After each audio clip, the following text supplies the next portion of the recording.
Asseus a sopar i la vida deixa de ser entera. El tema de l'autocompassió. Aquestes són les primeres paraules que vaig escriure després de passar el que va passar. Rompiendo con el tópico de que los temas profundos no llenan teatros, tras su estreno en el último Temporada Alta, l'any del pensament màgic sigue todavía recorriendo los escenarios catalanes antes de hacer las Españas.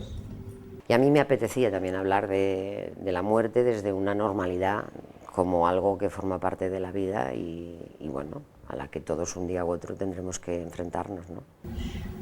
La sospita següent que vaig tenir és que havia començat a menjar i s'havia ennuegat. Vaig intentar moure'l per poder-li fer la compressió abdominal.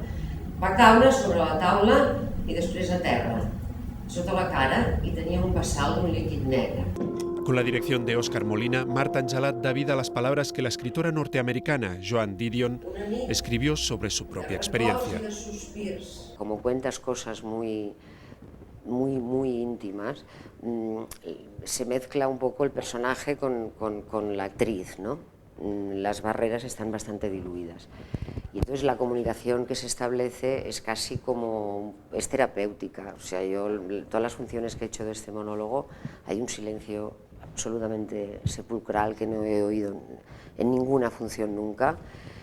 La gente evidentemente llora, también ríe porque es muy sarcástico, hay momentos de mucho humor negro. Quan vaig sortir de l'ambulància ja empenyien la llitera cap endins. Tothom anava amb l'uniforme de l'hospital, però em vaig fixar en un home que no hi anava.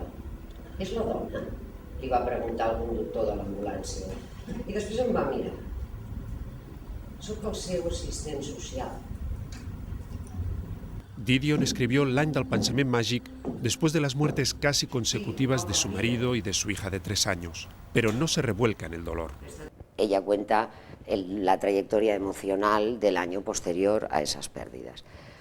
Pasa que contaba así y dices, bueno, pues vaya dramón, ¿no? Y sí, efectivamente es una historia dramática, pero muy lúcida, contada desde la reflexión, o sea, contada desde el que ya lo ha superado. Havia fet els tràmits, havia reconegut que era mort, ho havia fet de la manera més pública que es podia concebre,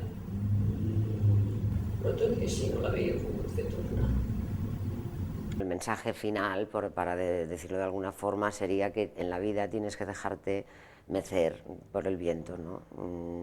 Dejar que las cosas cambien y ser dúctil, no aferrarte a nada. No pateixis.